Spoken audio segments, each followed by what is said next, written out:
Fee reimbursement పై తెలంగాణ అసెంబ్లీలో మంత్రి సీతక్క మాజీ మంత్రి హరీష్ రావు మధ్య వాగ్వాదం జరిగింది. ఫీజు రియంబర్స్మెంట్ బకాయిలపై మాటల యుద్ధం సాగింది. బీఆర్ఎస్ సర్కార్ పెట్టిన బకాయిలను తమ ప్రభుత్వం చెల్లించిందన్న మంత్రి సీతక్క వ్యాఖ్యలకు హరీష్ రావు కౌంటర్ ఇచ్చారు. గతంలో వైఎస్ రాజశేఖర రెడ్డి కాలంలో బకాయి పడిన 2,000 కోట్ల రూపాయలను బీఆర్ఎస్ ప్రభుత్వం చెల్లించిందని అన్నారు. ఉన్న బకాయిలు 5,520 కోట్ల 60 లక్షల రూపాయలు బకాయి ఉంది అధ్యక్ష.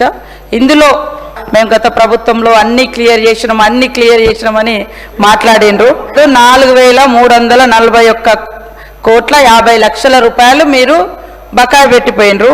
దాంట్లో మా గవర్నమెంట్ వచ్చిన తర్వాత అయిన బకాయి ఎంత అంటే 1,179 కోట్ల 10 లక్షల అధ్యక్ష.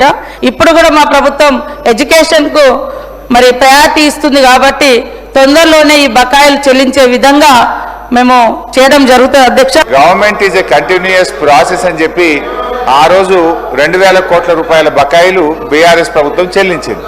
ఏ సంవత్సరం కూడా 2,000 కోట్లకు తగ్గకుండా 9.5 సంవత్సరాల్లో 20,000 కోట్ల రూపాయలు ఫీజు రియంబర్స్మెంట్ బీఆర్ఎస్ హయాంలో చెల్లించాము. మరి సీతక్క గారు ఒక 800 కోట్లు ఇచ్చామన్నారు. ఇవన్నీ కూడా కేంద్ర ప్రభుత్వం నుంచి ఎస్సీ ఎస్టీ కాంపోనెంట్ కింద ఢిల్లీ నుంచి ఏవైతే డబ్బులు వచ్చినాయో అంతవరకు పాస్ ఆన్ చేసిండ్రు. రాష్ట్ర ప్రభుత్వం నుంచి మాత్రం నిధులు విడుదల చేయడం లేదు. మీరు చేస్తేనేమో గొప్పగా చెప్పాలంటారు, మీ తప్పులు అడుగుతానేమో అడగద్దు అంటారు. అరే మేము కూడా కడుతున్నాం, మేము కట్టలేదు అంటే కదా మీరు బాధపడాలి.